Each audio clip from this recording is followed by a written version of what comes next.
You're listening to The Corbett Report. CorbettReport.com. Welcome, ladies and gentlemen, welcome to another edition of The Corbett Report. I'm your host, as always, James Corbett of CorbettReport.com, coming to you from the sunny climes of Western Japan, here on this 7th day of November, 2014. This is episode 297 of the Corbett Report podcast, China and the New World Order. And yes, if you are just tuning in from the last edition of the Questions for Corbett series, of course, we did leave it up to the Corbett Report community to decide what episode 297 would be about, either about the plane crash of Total CEO DeMarjorie, or China's position in the New World Order.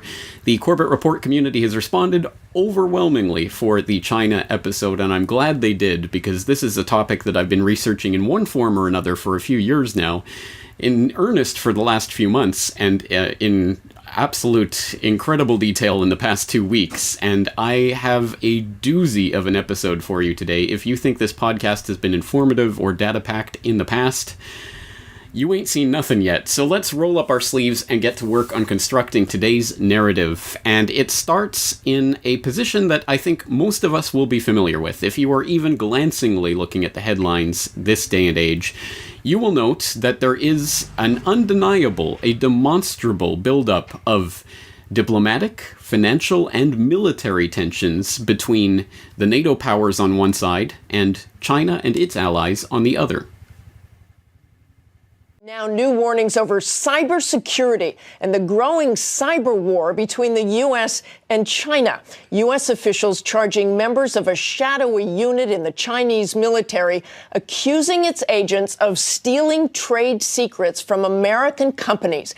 And the Chinese government has hit back. They summoned the U.S. ambassador to China, Max Baucus, for a dressing down, and they've also called these allegations extremely absurd. In recent months, China has undertaken destabilizing unilateral actions asserting its claims in the South China Sea.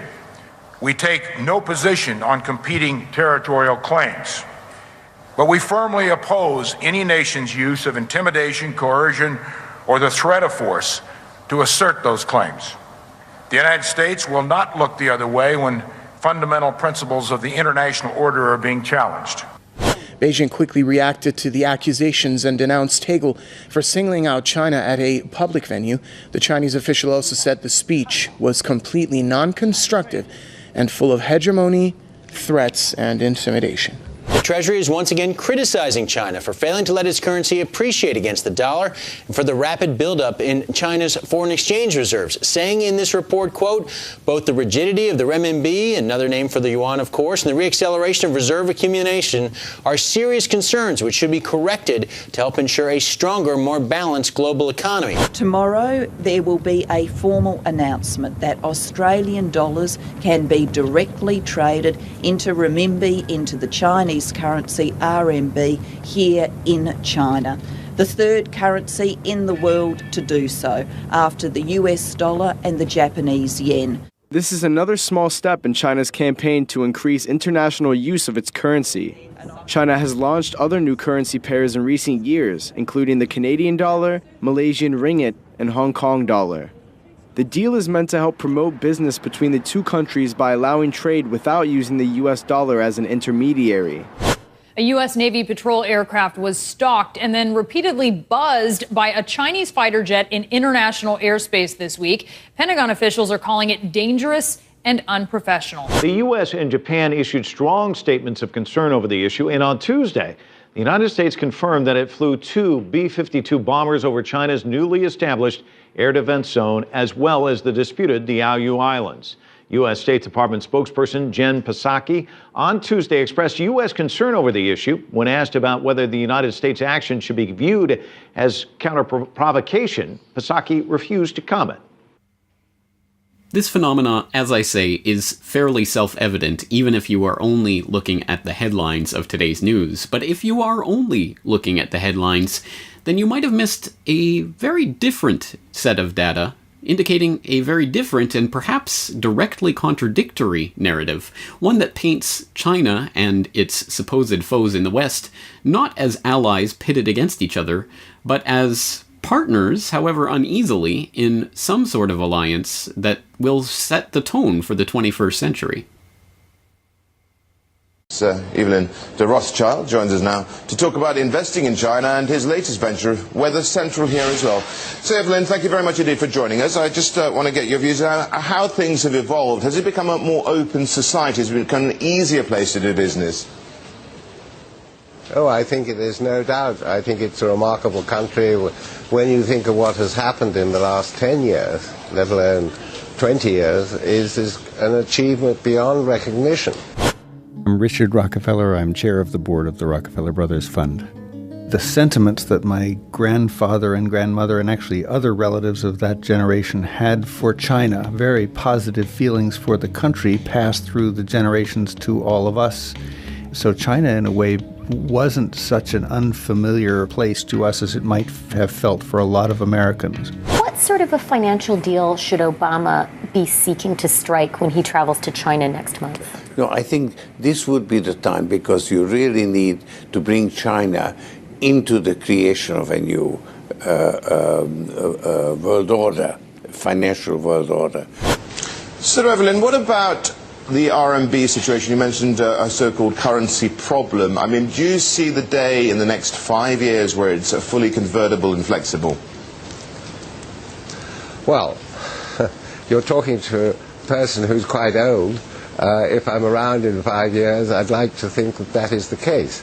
I think we've all got to move towards that opportunity, and I think the challenge also is whether we should move towards an international currency. But they really are issues of the construction of a new world order. That's what this is about. And that's the sort of dialogue the Chinese are generally good at.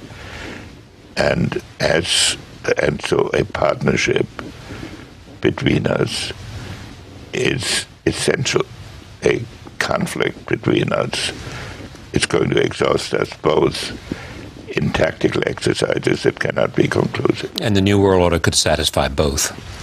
It has to satisfy both, because otherwise it will lead to tensions that will exhaust us both. One has to give credit to President Nixon's and Henry Kissinger's initiative. They broke the ice. They did. But they confronted a residue of suspicion, and that suspicion was mutual, and grievances. And they were also mutual, that it really took time for the relationship to sort of become more normal, more predictable. And eventually what we accomplished was that it became, in fact, open and full, comprehensive, and in fact initiated a kind of secret collaboration, or even perhaps you could call it an alliance. And so we have on one hand the fiery and bellicose rhetoric of the would-be belligerents of the Cold War of the 21st century, and on the other hand the conciliatory or even cooperative pronouncements of the usual gaggle of super gophers, the superclass identified by Henry Kissinger protege David Rothkopf in his recent book of the same name that identified about 6,000 global actors able to implement transnational policy agendas thanks to their political and financial influence.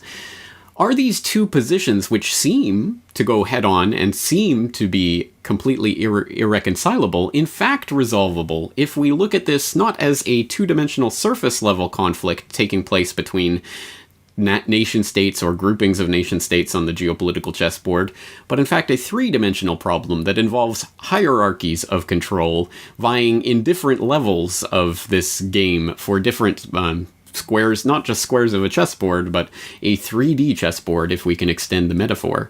Well, in fact, that is exactly the position I would take, and as strange as that might seem, as difficult as it might be to wrap our heads around that type of conflict, which is happening at one level, which is actually cooperation at another level, it should be noted that this is not the first time in history that we've noticed this type of phenomenon. And in fact, even within the past century, we noticed very, very similar, analogous, one would almost say template or prototypical examples of this very phenomenon, as identified by a researcher researcher who I have name-checked a number of times on this podcast in the past, so I certainly hope my regular listeners will be familiar with his work already. I am referring, of course, to Anthony C. Sudden, the author of such trade books as Wall Street and the Rise of Hitler, Wall Street and the Bolshevik Revolution, Wall Street and FDR, but also the author of many scholarly publications, academic publications that were published under the auspices of the Hoover Institute in the 1970s and that have been well-regarded scholarly works that were even name-checked by the likes of Zbigniew Brzezinski as being convincing proof of the thesis that these books were forwarding. And that thesis revolved around the idea that in the case of, for example, the Bolshevik Revolution or the rise of the Nazis, that it was the Western powers, specifically the financial center of Wall Street and the Wall Street bankers, who were helping to fund their supposed arch enemies, the socialists of various stripes, whether that be the Bolsheviks or the National Socialists in Germany, for their own agenda purposes. Dr. Sutton, you wrote 3 series of books while you were a research fellow at the Hoover Institute. Can you give me basically the background of the content of these series? Yes, the series I wrote at the Hoover Institution at Stanford University concerned the transfers of Western technology to the Soviet Union, and essentially comprised 3 individual books. Each book covers a period of time since 1917. And then you wrote a second series of books on Wall Street. Yes, these were trade books. In other words, they're not academic books. They're written for the general public. They concerned the build-up of the 3 types of socialism: Bolshevik socialism in Russia, what we might call welfare socialism in the United States, and Hitlerian or National Socialism. And each book examines the financing and the contributions made by Wall Street, by international bankers, to the development of that specific form of socialism. But the obvious question here is, why? Why on earth would these crony capitalists be funding their erstwhile, supposed, nominal, arch-nemesis rival enemies, their sworn enemies, the socialists? These are directly contradictory ideologies and viewpoints and economic systems. Why on earth would the capitalists be supporting the socialists in various countries? This seems completely nonsensical if we look at it from that, again, two-dimensional, surface-level reality. But if we extend this out again to the 3-dimensional hierarchical reality, we start to realize that there are agendas that can be served by the crony capitalists supporting command and control economical structures and political authoritarian structures in various countries. Just tell us all over again why. Why? Just tell you won't it find again. this in the textbooks. Why is to bring about, I suspect, a plan to control world society in which you and I won't find the freedoms to believe and think and do as we believe. Did these power brokers actually envision at that time a one-world government that would be socialist? Yes. The second statement I made was that they did not want the Soviet Union to develop into another free enterprise society, and that this would offset it. Aiding the revolution would offset this event. That was made as a statement in 1919. You have various books, one by Gillette, the razor blade Gillette, called The City, I think it was, which laid out this corporate socialism for the world to see as early as, 1905, 1910. So around the turn of the century, you begin to see actually written statements by these internationalist businessmen of the kind of socialist empire they wanted to bring about. It's there, but these books, of course, are not included in your courses in political science and history at the regular universities. And so we're beginning to develop a thesis that I like to think of as a revision or updating or extending of the thesis of Anthony Sutton into the 21st century US versus China paradigm, which, again, looks, I think, very similar in some ways to the US versus Russia, the US versus Nazi Germany paradigm of the 20th century. And I say it's a revision, an updating, and extending of that thesis, because I would posit that the the form of the thesis that this takes when we apply it towards the supposed battle between the American capitalists and the Chinese communists is, in fact, the agenda to forward the development of a system of one world governmental control that involves the merger of capitalist and socialist systems into a system that basically contains the worst of both worlds. We have the Chinese version of red capitalism, which represents both the command and control, top-down political authoritarianism and the bankster-controlled economic crony capitalism that is the model for the New World Order. But do we have any evidence for this thesis? This, of course, is the meat and potatoes of what we're talking about today, because for anyone who has not done any research into Anthony Sutton's works or read any of his books, I would like to assure you that these interview clips that we've been looking at, it's hitherto, or that you may have seen or heard online before, are really just the summation of the years and years of extensive study that Sutton did into the State Department archives and the personal correspondence of various people involved, the poring over of receipts and economic data from various corporations, and all of that hard legwork that Sutton did for years and years developed into academic scholarly books that eventually became trade books, and we are now looking at the interviews that he did trying to summarize all of that research. The actual data in that research was pretty phenomenal and phenomenally and convincingly put together by Sutton over a very long period of time. So no matter what this thesis sounds like or whether it makes sense or it doesn't make sense is irrelevant. It really is the data that we have to look at. So let's start putting some of those pieces on this chessboard and see if it makes sense as the new great game. So let's start with the idea. For example, when Sutton was talking about the rise of the Bolsheviks, the rise of the Nazis, he was talking about the various ways in which these movements were funded and supported and aided and basically built into the position that they could become the dominant forces in those societies.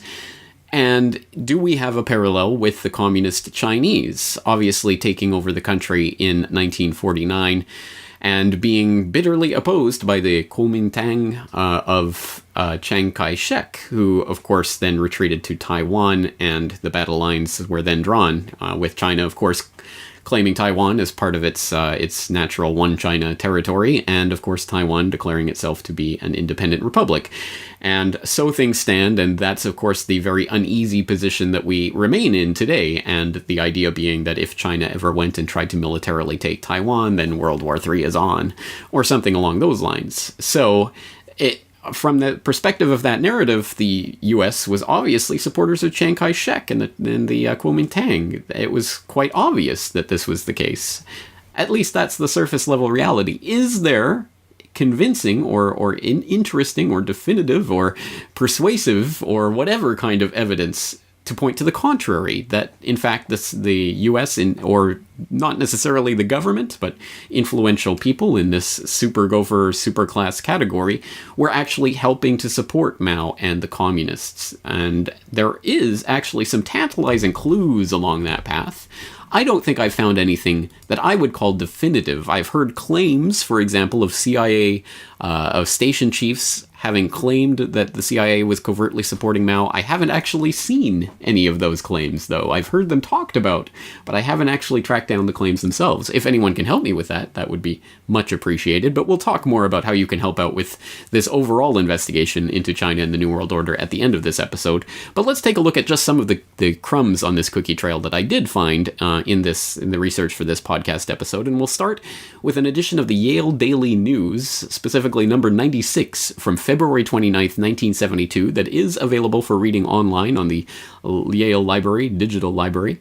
And it contains a front page story, a very interesting one, called Yale Group Spurs Mao's Emergence. And it states William F. Buckley was not the only Yale figure connected with the presidential trip to China, of course referring to the then recent trip to China of President Nixon. Without Yale's support, Mao Zedong may have never risen from obscurity to command China. Jonathan Spence, professor of Chinese history, was the first to discover Mao Zedong's connection with Yale. The professor noted, in 1919, Mao, aged 26, was in Changsha, having finished his middle school education. He visited Peking, and while there, received his serious introduction to communist theory in Li Tachao's Marxist study group. Now, if he was to develop a reputation in socialist circles, he had to find a forum to propagate his views. At this crucial point, the Student Union of Yale and China invited Mao to take over the editorship of their journal. Mao accepted the position and changed the format of the student magazine. It would now deal with social criticism and current problems and focus on thought reorientation. Thought reorientation. That is a very intriguing name for brainwashing or reprogramming or whatever we want to call it. But again, a very tantalizing piece of the puzzle, and one that there has been a certain amount of hay made from this. There was a Yale and China connection to Mao, and Yale, of course, the home of Skull and Bones, so there is the specter of Skull and Bones over this relationship, and that, again, there has been some hay made of that connection. For example, perhaps most notably, in an oft-cited article from the January 26, 1990 edition of the New Federalist called Bush's China Policy, Skull and Bones. And this article reads, quote, George Bush, the first U.S. diplomatic representative to the People's Republic of China back in 1973, was a member of Skull and Bones. So were his father, brother, son, uncle, nephew, and several cousins. Winston Lord, the Reagan-Bush administration ambassador to China, was a member. So were his father and several other relatives. James Lilly, the current ambassador to China, was a member of Skull and Bones, as was his brother. Except during the Carter administration, every U.S. ambassador to Beijing since Kissinger's deal with Mao Zedong was a member of the same tiny Yale cult. A mere coincidence? Mao was a Yalie. Back in 1903, Yale Divinity School established a number of schools and hospitals throughout China that were collectively known as Yale in China. It has since been shown that Yale in China was an intelligence network whose purpose was to destroy the Republican movement of Sun Yat-sen on behalf of the Anglo-American establishment. The Anglo-American establishment hated Sun because he wanted to develop China. On the other hand, they loved the Chinese communists because they intended to keep China backward and were committed to growing dope. One of Yale and China's most important students was Mao Zedong. Okay, we'll end that article there. There's a little bit more that you can continue reading, and that gets into, for example, Anthony Sutton's work. But again, a fascinating piece of this puzzle, but we should note, for example, this article in the New Federalist claims that Mao was an actual student of Yale in China, although the Yale Daily News claimed that he was not a student, he was just invited for some random reason to edit the Yale in China journal, and for whatever reason took over and started his thought reorientation program that ultimately developed into the Communist Chinese movement. So again, a very, very interesting connection, and especially interesting to contemplate the connection of all of those various ambassadors to China, which again, up to the point of 1990, every single ambassador except under Carter had been a Skull and Bones member. So that's, I mean, obviously that's a very interesting connection in and of itself, but not necessarily definitive of anything. I still think there's probably more that needs to be made in a concrete sense in that connection, but obviously a lot to ponder there. And of course, that does go back to the early, the founding of Skull and Bones, and the earliest part of it, which of course was the money from the opium trade that the Russell Trust was the holder of, and of course that family going on to be one of the founders of Skull and Bones. So again, a lot of interesting history there, but as I say, nothing that definitively shows how Yale and Skull and Bones created the Communist Chinese, but there is enough of a connection that I think more research needs to be done in that vein. However, we can tell from going forward from the time when Mao took over the country and began his absolutely horrific, abominable Great Leap Forward that resulted in the death of at least 40 million people in the starvation of that occurred in that 4-year window. 40 million people starving to death during the Great Leap Forward. It is really interesting and, well, I suppose disgusting to note the cover that he received from some very important Western politicians, perhaps unsurprisingly, with one of the most notable examples being French President François Mitterrand, who, of course, covered for Mao during one of his visits to China. We can pick this up from the New Statesman, which had a article, Mao's Great Famine, the History of China's Most Devastating Catastrophe, 1958 to 1962, which starts by saying, when Francois Mitterrand visited China in 1961, Mao Zedong mocked reports of famine in the country. There was no famine, he said, only a period of scarcity, an assertion that Mitterrand, who described Mao as a great scholar known in the entire world for the diversity of his genius, was happy to accept. Returning to France after his 3-week tour, Mitterrand had no doubts about his account of events. I repeat, in order to be clearly understood, there is no famine in China. Western politicians of the right shared the French socialist leader's view. After touring China in late 1960, the conservative MP for Chester, John Temple, reported that communism was working and that the country was making great progress. And as disgusting as that was, of course, another very famous, or what should be very infamous, example of a influential Western figure backing that disgusting display that we saw under the reign of Mao was, of course, the 1973 New York Times editorial by none other than David Rockefeller, under the title From a China Traveler, in which I think he infamously said, "The social experiment in China under Chairman Mao's leadership is one of the most important and successful in human history."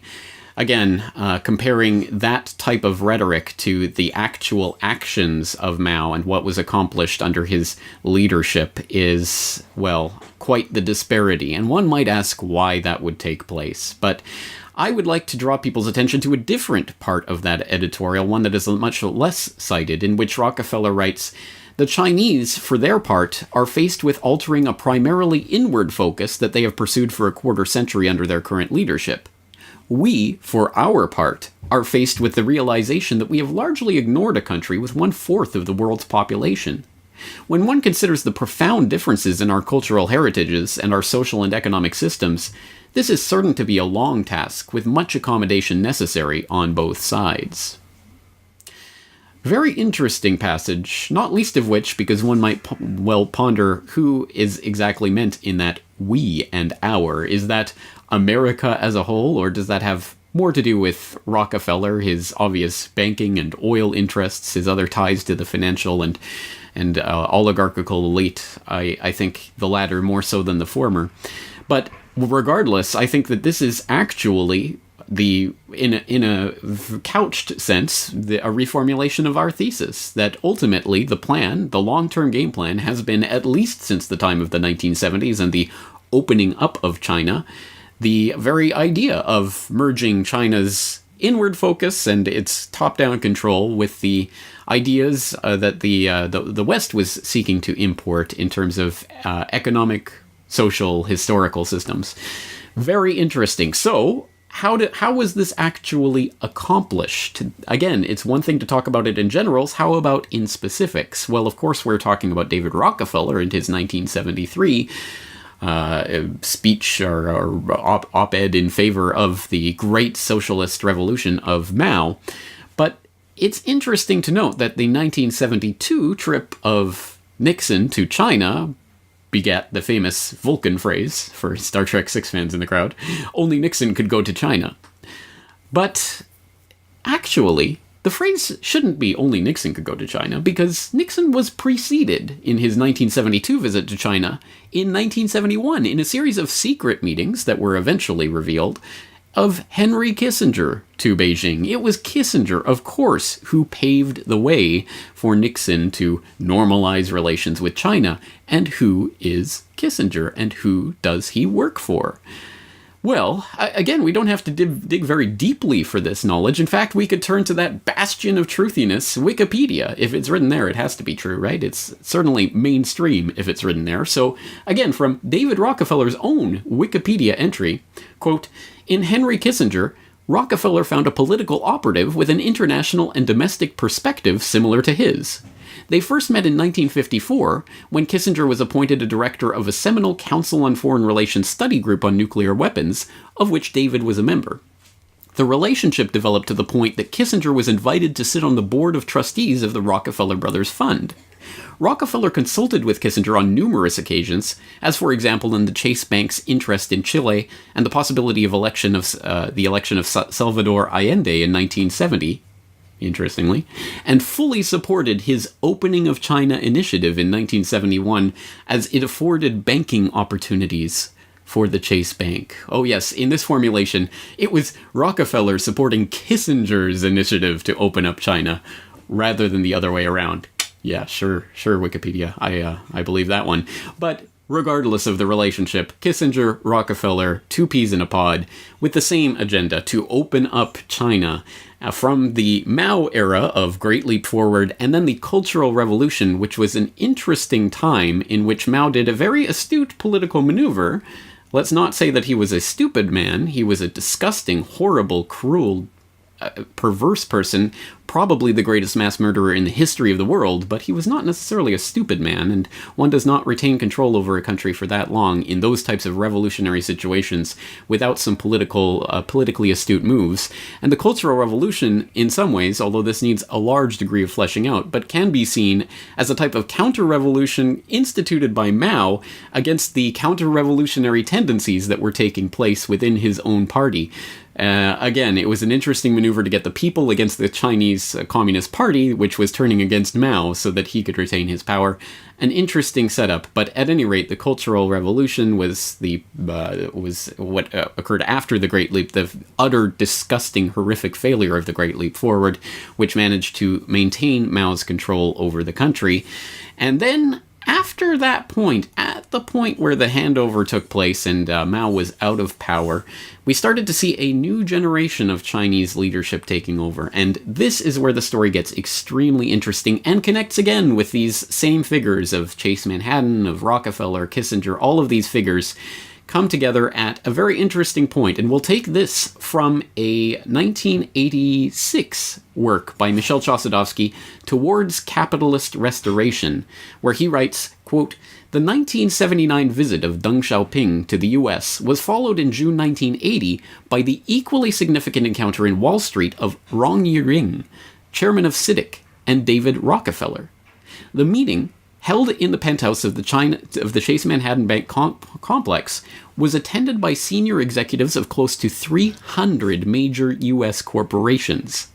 A major agreement was reached between Chase, CITIC, and the Bank of China involving the exchange of specialists and technical personnel to identify and define those areas of the Chinese economy most susceptible to American technology and capital infusion," end quote. Extremely interesting. Well, now we have a very solid lead, a very specific point on which to start building our case. And this is, again, the confluence of this Rong Yiren, which I'm probably mispronouncing, and let me just, of course, add the caveat to any Chinese speakers in the crowd that I apologize for butchering your language and every single name in this episode of the podcast. Rong Yiren, the chairman of CITIC, which is obviously something that deserves more scrutiny, with David Rockefeller, the Chase Manhattan Bank, 300 major U.S. corporations meeting and engaging in a large agreement on technical and specialist exchange of information and personnel to identify and define those areas of the Chinese economy most susceptible to American technology and capital infusion. So who is Rong Yiren? What was CITIC? Where did this come from? How does this relate to the presidency of Deng Xiaoping? Well, let's start boiling this down in a fascinating little piece of this puzzle that was provided by Bloomberg a couple of years ago. Of course, this is not exactly hidden knowledge that was never known before this Bloomberg report, but it was interestingly summarized in a December 27th, 2012 Bloomberg report. Heirs of Mao's comrades rise as new capitalist nobility. This is a fascinating story about what was a group that was known as the Eight Immortals. And yes, I am not making that up. They're known as the Immortals. And this is a group, a new class of people who have arisen that were connected to 8 people specifically who survived the Cultural Revolution of Mao and were in high-ranking positions in the Chinese Communist Party to start implementing a very different agenda from Mao's agenda in the reign of Deng Xiaoping. So, picking up from that article, quote, "The people generally known as the 8 Immortals are now all dead, though all but 3 lived into their 90s. Their stature in China is on a par with that of George Washington and Thomas Jefferson in the US.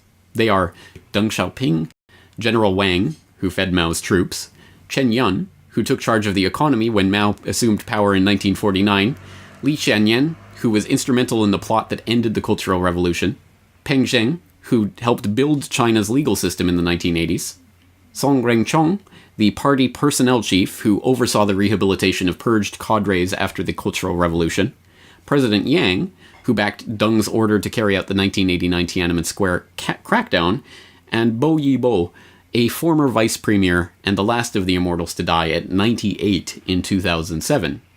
Or, in the Chinese pronunciation of these names, 邓小平、薄一波、陈云、宋任穷、彭真、王震、李先念、杨尚昆等人。 Continuing with the Bloomberg article, they emerged from the Cultural Revolution after Mao's death in 1976, during which many of them had been in internal exile, to find an economy in ruins.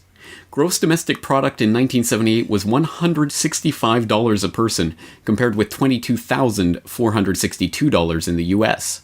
With Japan, South Korea, Taiwan, and Hong Kong booming, the immortals were surrounded by capitalist success stories. The victorious communists had executed landlords after 1949, farms had become people's communes, factories belonged to the state. The immortals turned that on its head in the 1980s. Farmers could lease land. Private enterprise, at first on a small scale, later bigger, was tolerated, then encouraged. Deng took the gamble that in order to stoke growth, some flies and mosquitoes could be tolerated, said Ezra Vogel, an emeritus professor at Harvard and Cambridge, Massachusetts, who wrote a 2011 biography of Deng. All right, so there you go. There is, in a nutshell, the 8 immortals and their progeny, which now are still in control of so many different facets of the state-controlled economy there in China, that it is extremely interesting. The not strictly state-controlled anymore, the now private enterprise/state control hybrid system that China is prototyping for the New World Order system. And it's interesting, I mean, it's fascinating to look at these 8 families and the way that their connections continue to wield inordinate amounts of power over the political and economic life of China. And there's more on that in this story in Bloomberg, in other stories that have been published in Bloomberg, in various pieces of this puzzle that will be found in a million different places, which I'm going to ask your help for in helping to connect some of those pieces later on in this episode. But let's continue on and picking up that thread from the 8 immortals and their influence back to what we were talking about earlier with that secret meeting in 1980 with Chase Manhattan and Rockefeller meeting with Yong Yi-ren of the CITIC group. Well, that ties into this story of the immortals. Reading again from that Bloomberg article, within months, Wang Jun, the general's son, that's General Wang, one of the 8 immortals, was made head of business operations at the newly formed CITIC, known then as China International Trust and Investment Corporation. The group, founded by Rong Yi-ren, was set up to attract overseas investment at a time when the country's foreign exchange reserves were $840 million. He turned it into a sprawling empire to drive China's growth. CITIC now runs China's biggest listed securities firm, backs a Beijing soccer team, and develops luxury real estate projects. China's reserves today stand at $3.3 trillion. 840 million to 3.3 trillion. So that gives you a sense of what CITIC is and how it relates to the current Chinese hierarchy. But let's focus even more closely in on that Rong Yi-ren character, who in June 1980 was meeting with Rockefeller at the top of Chase Manhattan Complex in Manhattan. We can find this from an obituary to Rong Yi-ren that was run in the time of his death. So this obituary, entitled "The Death of China's Red Capitalist and the 1949 Revolution," reads in part, quote, "In CITIC's first year of operations, Rong met with 4,000 foreign businessmen. He also enlisted Henry Kissinger, the former U.S. Secretary of State who established diplomatic relations with Beijing in 1971 as one of the company's main international advisors. Rong facilitated investment by building infrastructure in the free trade zones and helping foreign firms set up operations. Philip Wang, a Hong Kong delegate to China's National People's Congress, told the China Daily on October 28th, if not for his, Rong's, ability and vision in setting up CITIC, the pace of economic development in China would not have been so fast. By 1992, Rong-CITIC had become a business empire involved in shipping, power generation, and construction. Today, CITIC has 200 enterprises around the world and total assets of $6.3 billion US dollars. Again, that was 2005. As CITIC developed, so did Rong's private businesses. In 1979, he sent his son, Larry Rong, to Hong Kong to manage his investments there. In 2005, Larry Rong was named by Forbes magazine as China's richest man with a fortune of $1.64 billion. Billion with a B. Rong Sr. also played a key role in the further opening up of the Chinese economy after the suppression of the anti-government protests in May and June of 1989. Deng Xiaoping justified the massacre of workers and students in Tiananmen Square on the grounds that it was necessary to defend the socialist system. In reality, it was aimed at crushing the opposition of the working class to the impact of the regime's free market policies. Free market, yes, an interesting little bit of propaganda snuck in there. In 1993, Rong was promoted to Vice President of China as a symbol of Beijing's determination to accelerate market reform. As the obituary to Rong in the British Financial Times noted, the post was mainly ceremonial, but it sent a clear message. China's new blend of communist politics and market economics was here to stay, and it was the red capitalist who had shown the way. The same year, China received $111 billion of contracted foreign direct investment, nearly 4 times the amount that had been invested in the entire 10-year period from 1979 to 1989. End quote. Very interesting character, and you will notice the little bits of propaganda and the little bits of the narrative that are already being inserted into this in very, very subtle but very powerful ways. For example, it's the free trade, it's the capitalist aspects of this CITIC and these types of organizations that are to blame for the incredible oppression and political oppression that we saw at Tiananmen Square and that we've seen in various other contexts from Beijing. That's somehow to do with the free market system, with capitalism. Because, of course, when we're talking about these 8 immortals and their progeny controlling hundreds of billions, trillions of dollars, ultimately, if we include the Chinese reserves, in all of these various corporations, these state-controlled corporations, this is somehow free market. This is somehow the example of capitalism. So you'll see the way that certain pieces of the narrative are inserted here to try to create false paradigms that are, again, at that 2-dimensional stage. It's capitalism versus socialism, and they butt heads, and oh, look what results. And there are other aspects of this that I think are worth highlighting. For example, when Heinz Kissinger himself poses something that I think is also becoming another idea that is pushed in this China versus the US narrative, which is that, well, you know, when you think about it, militarily, from the perspective of empire, the Chinese are kind of the good guys. The Chinese believe in the superiority of their culture, the uniqueness of their culture, and they are delighted and proud if you respect it. But there's no way you can become a Chinese. It is not if you are not part of the Chinese culture and born into the Chinese culture, you cannot become one. So it's hard to imagine Chinese armies intervening somewhere to make Chinese culture or Chinese governing principles. That is not a Chinese way of thinking. The Chinese way of thinking is that the majesty of the Chinese conduct and the achievements of Chinese society will inspire respect, which leads to a cooperative action. But it's not one that they have historically attempted to bring about by military force. They'll use military force if they feel themselves threatened, and ruthlessly.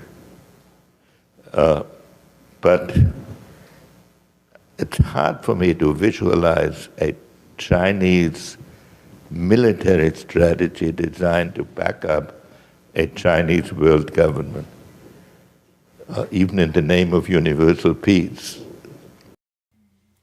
And so here's the narrative that becomes kind of the counter-narrative to the mainstream narrative, which is propagated in the West, which of course is that the US and NATO are the good guys in this Cold War scenario. Well, of course there has to be a counter-narrative, an alternative narrative, that is subtly injected into the conversation by people like Kissinger, who have been intimately involved with the creation of this red capitalist system since its inception, as we've already detailed in various ways, in which we will continue to detail. But he gets to insert certain things that become part of the counter-narrative as well, like, oh, well, China, they don't go out and militarily invade other countries. They're the good side of the New World Order. And so I think that's another thing that we and the alternative media really have to be careful about, is what counter-narratives are we propagating, and are they truly counter to the system that is being established? Are they truly counter to the mega-billionaire financial elite interests that are puppeteering this butting of heads of the capitalist and socialist system?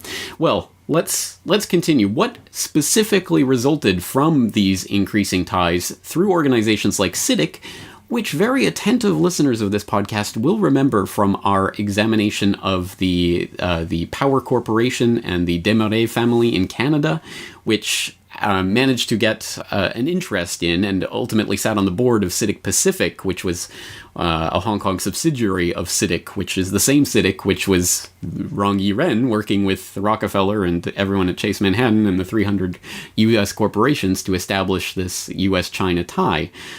So again, the layers are so deep. There are so many different facets to this story, but they interlock and they are fascinating when you start going down this rabbit hole. But let's take a look at some more specific examples of what actually eventuated from this. And in order to do that, we can look, for example, at even what is bragged about openly by the Beijing government itself. Literally the government of Beijing, specifically, which has a post on their website, ebeijing.gov.cn, Fortune 500 investment in Beijing CBD. Drivers of foreign investment in China and the new R&D models. As can be... Oh, sorry. I'm reading from the wrong document. Well, I have so many documents that I can't keep track of them all, and that should be a little reminder, and I should take a moment to once again state, of course, the show notes for this episode are available at corbettreport.com.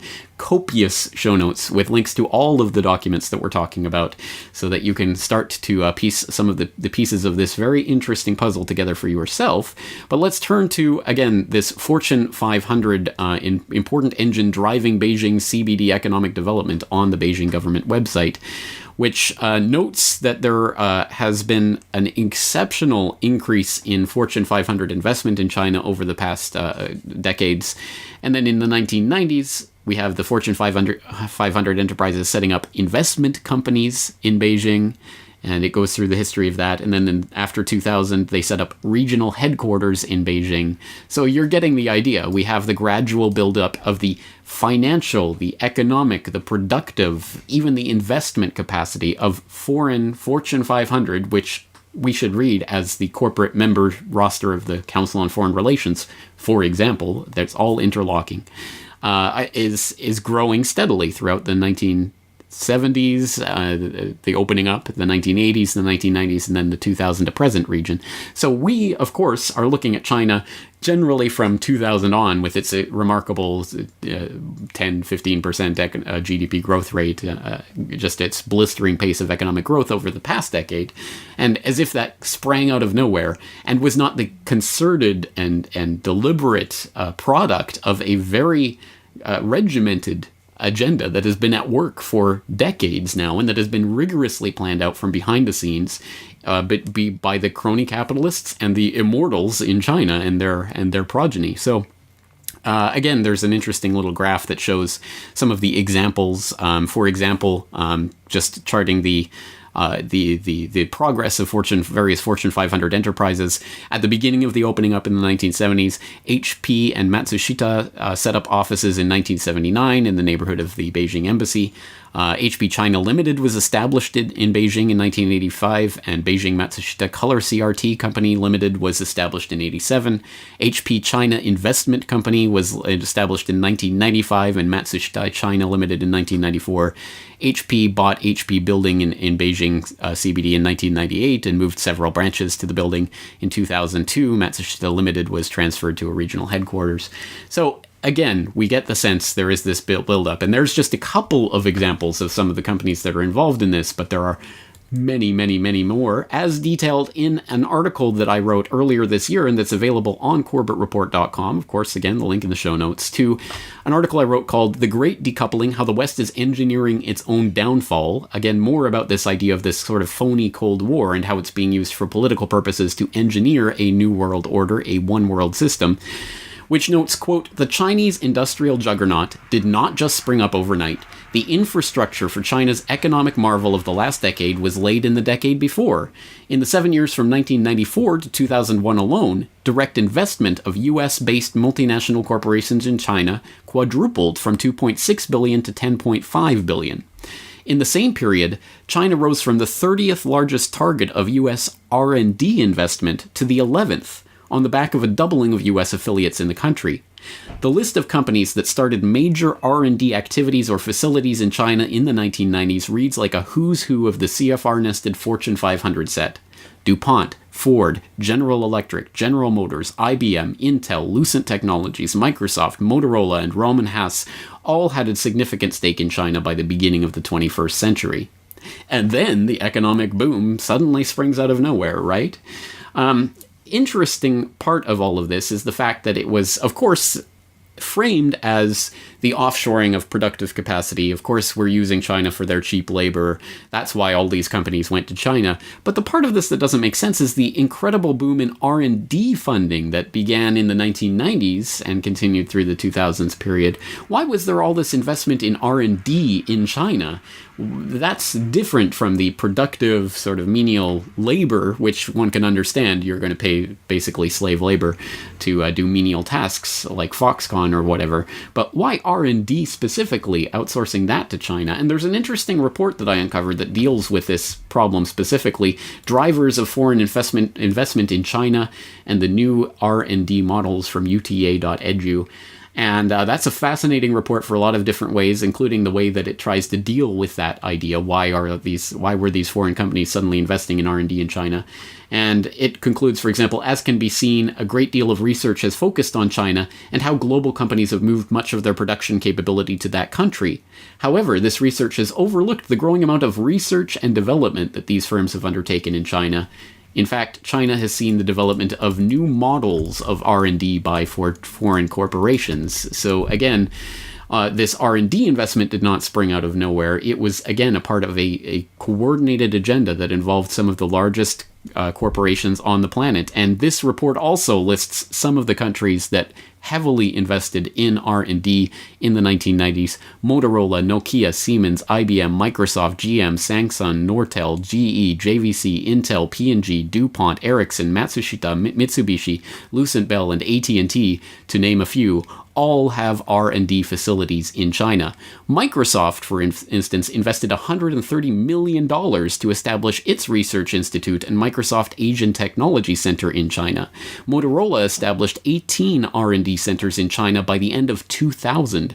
This included an initial $300 million investment and 1,060 research personnel, etc., etc. Again, this economic marvel of China over the past decade did not spring out of nowhere. It is the end result of what has been happening for decades as part of agreements that were reached decades before that. So we have to understand this deeper level of what's going on to understand what's happening at the surface level. And that, I think, gives further bolstering to our argument that what's happening is not the 2D surface reality of nation-states pitted against each other, but the 3D hierarchical reality of the super gophers at the top puppeteering a system whereby they can play nation-states against each other to create a global governmental system that will ultimately be this merger of capitalism and socialism, this red capitalism, whatever they want to call it. And of course, they will not call it red capitalism. It will not be called anything like that. But we are seeing the merger of these systems in various ways. But again, there's so much to be said here. Well, let's talk about another key aspect of what Anthony Sutton talked about when he was talking about the Western backing of the Bolsheviks or the Nazis. It was not just financial support. It was not just the development of industry. It was also technology transfers. In fact, that was the specific focus of Sutton's early work at the Hoover Institute, the technological transfers that enabled the rise of the Soviet Union into an industrial superpower from its basically feudal society before the Bolsheviks took over. And in that regard, it was Sutton's argument that without the U.S. technological transfer and technological support, the Bolsheviks couldn't have accomplished what they ultimately did. And similarly, the Nazis couldn't have built up their war machine without the synthetic oil that was provided under specific agreements that Standard Oil had with their German counterparts to provide the technology to create the synthetic oil that fueled the German Nazi war machine that, again, could not have functioned without that. So is there technology transfer going on in China? The short answer is yes. There are technology transfers from the West to China that have enabled certain specific military capabilities that the Chinese now have. The question is, how deep does this go and how many layers there are? I will provide just one layer because this is already a huge investigation and it's only going to expand in scope from here, but a fascinating one that developed in the 1990s, which was a series of stories about basically the transfer of nuclear technologies that helped aid China's space program, its missile technologies, its nuclear technologies, including the transfer of microchips and things that happened in the Clinton administration. So it was framed in that left-right debate as if this was some sort of leftist agenda, as opposed to, again, the Bushes supporting the Tiananmen Square massacre, the Clintons supporting with technology transfers. It's left, right, blue, red, fork, spoon. It makes no difference. The agenda is the same, and it's being forwarded by the Rockefellers and the Kissingers and people on that level, not the political puppets who are paraded in front of us as the shadows on Plato's cave wall. Let's take a look at this in more detail, this story, and we can get this from, first of all, the good place to go would be the official report, U.S. Commercial Technology Transfer to the People's Republic of China, from the Bureau of Export Administration, Office of Strategic Industries and Economic Security Defense Market Research Report, which is a fascinating report about how this technology transfer occurred. The executive summary of which reads, "The phenomenal economic growth witnessed in China since Deng Xiaoping first declared China's open-door policy in 1978 has led many to predict China's certain emergence as an economic superpower in the early 21st century. Indeed, China has followed a structured path toward gradual market reform of its still largely state-owned industrial sector, which has been transfused with increasing amounts of foreign capital and technology. There have been numerous reports over the last several years, however, of U.S. companies being forced, in quotation marks, in the report, to transfer technology to China in exchange for access to this enormous market.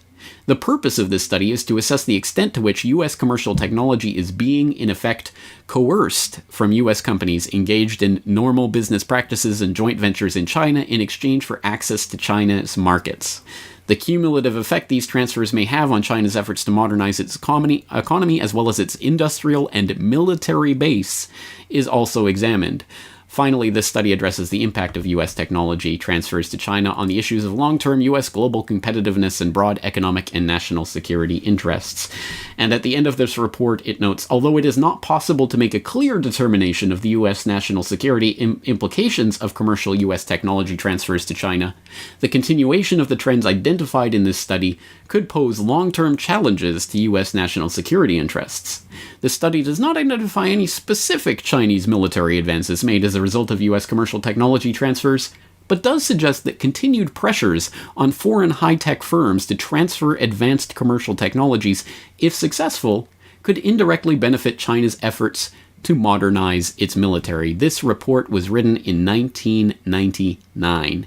So before the Chinese economic juggernaut got underway in earnest, it was already well known that these corporations, which were flocking to China to set up their R&D centers and to move to set up corporate headquarters, and all of these other major investments that were taking place were being done on agreement that this would include technology transfers to the People's Republic of China that maybe could be used to build up China's military base. And now, lo and behold, wouldn't you know it, China is modernizing its military at an exceptionally rapid pace, with aircraft carriers coming online, the latest aircraft carrier killer missiles that they've developed, the drones technology that now is fast approaching that of the United States. Again, it's a military juggernaut that's still in the process of building up, but it is being built up. And how so?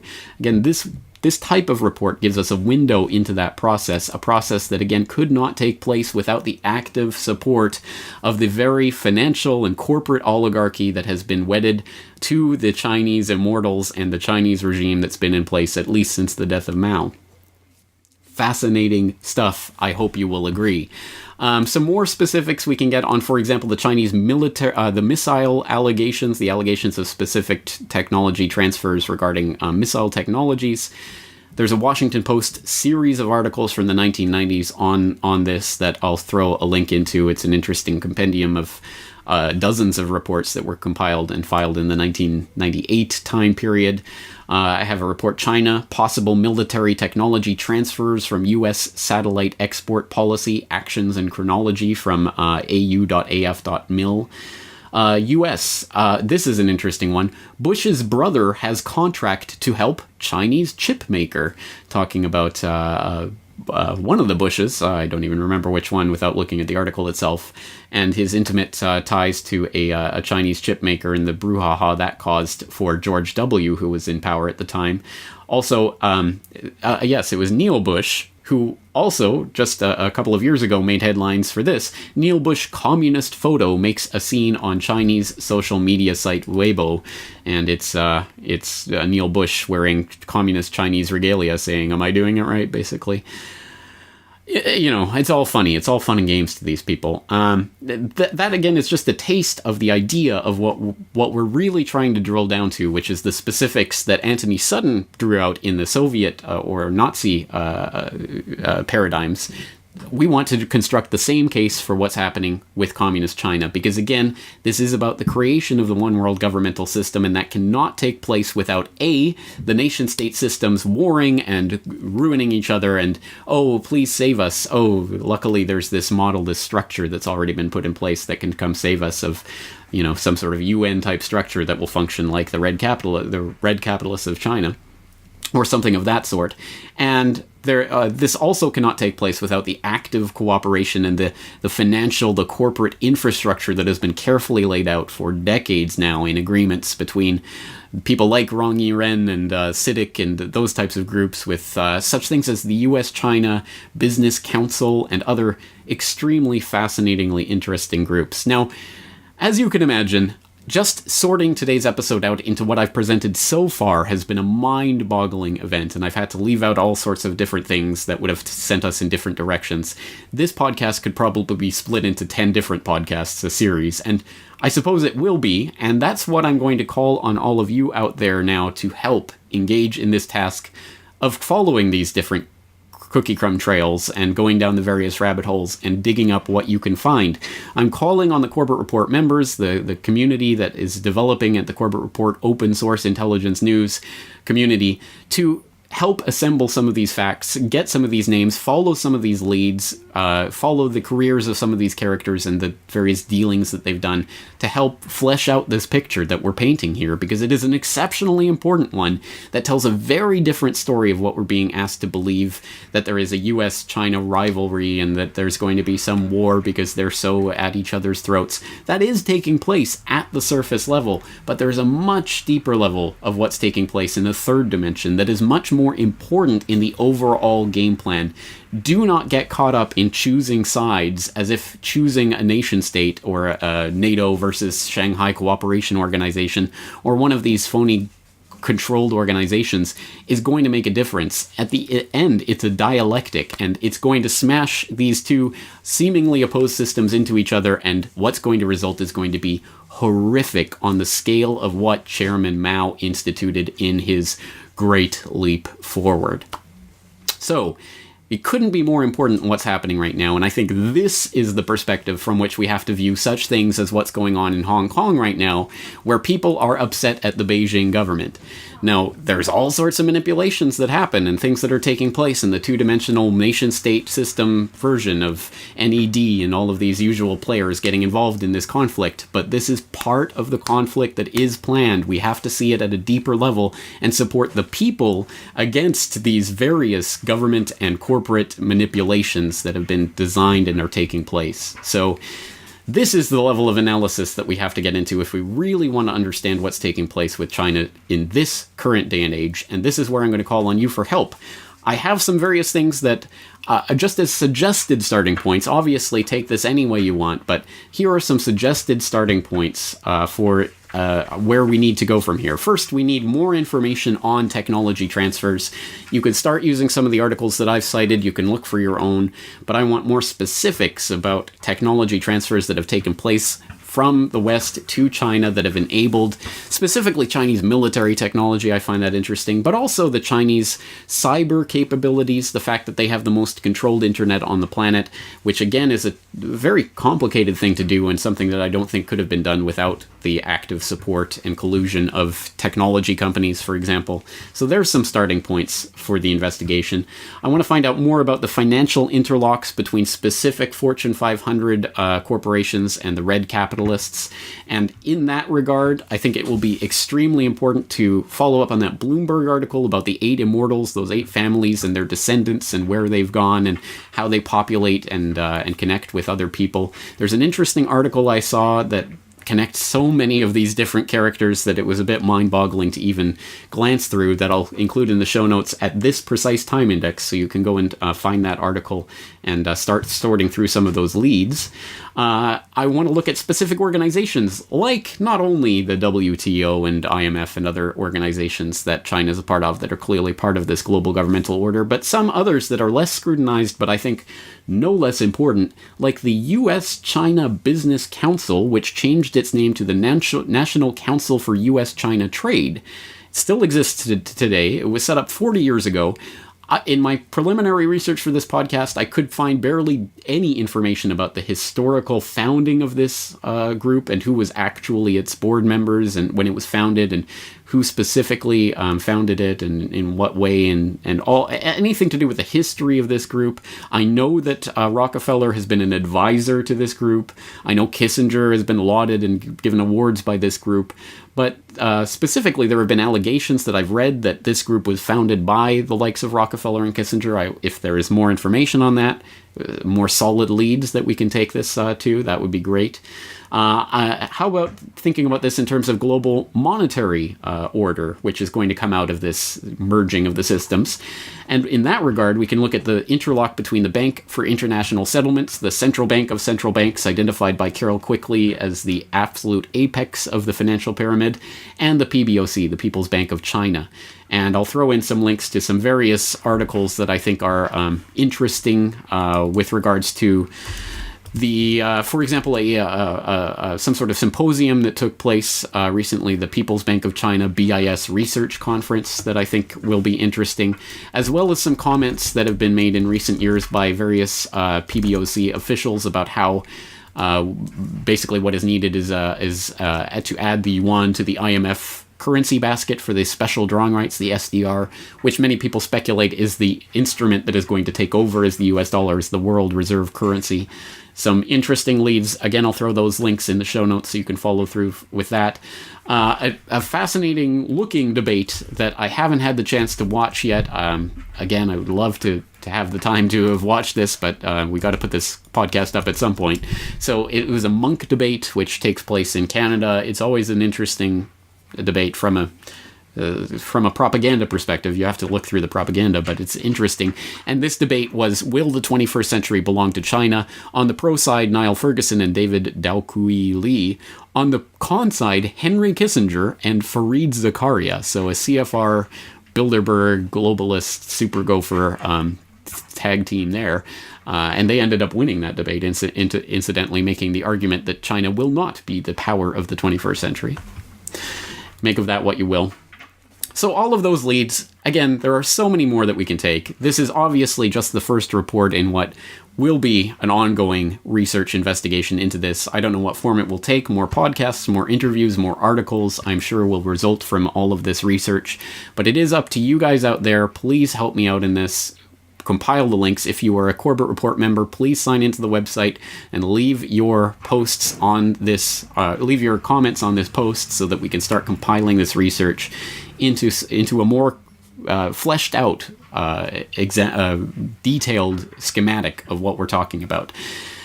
Again, I hope I've placed some of these pieces on the board in a way that the picture comes into view and that you see that this is a system that's being puppeteered in a three-dimensional reality, not the 2D nation-state system fight that we're being asked to believe that it is. I will leave you on one final note, again going back to Anthony C. Sutton, who wrote in 1984 in America's Secret Establishment, "By about the year 2000, Communist China will be a superpower built by American technology and skill." How did Anthony C. Sutton know that? Was he clairvoyant? Was he a psychic? Could he read the future? Was he informed about history? Was he, in effect, an armchair quarterback who, like any good armchair quarterback, knows the opposing team's playbook so well that he can reliably predict their plays? At any rate, we will leave you there for today. This has been the final episode of the Corbett Report podcast before my trip to Europe, so until December, there will be no further episodes of the Corbett Report podcast proper. There will be a Film Literature New World Order episode around the time that I'm leaving. There will be hopefully at least one video next week. But other than that, the website's going to be very quiet for the next couple of weeks, as I really will be working very hard on my lectures and then delivering the lectures, so don't look for too much activity at CorbettReport.com. But I hope I've left you a lot to chew on in the meantime, so again, Corbett Report members, please start contributing to this open source investigation of China and the New World Order. Once again, I'm James Corbett of CorbettReport.com. Looking forward very much to talking to you again in the very near future. Thank you for your time. 18岁那年，我就写了入党申请书，一直不好意思把它交给党支部。无数次我把党的章程认真读，总觉得离党的要求。 The Corbett Report is brought to you by you. Your support makes the Corbett Report possible.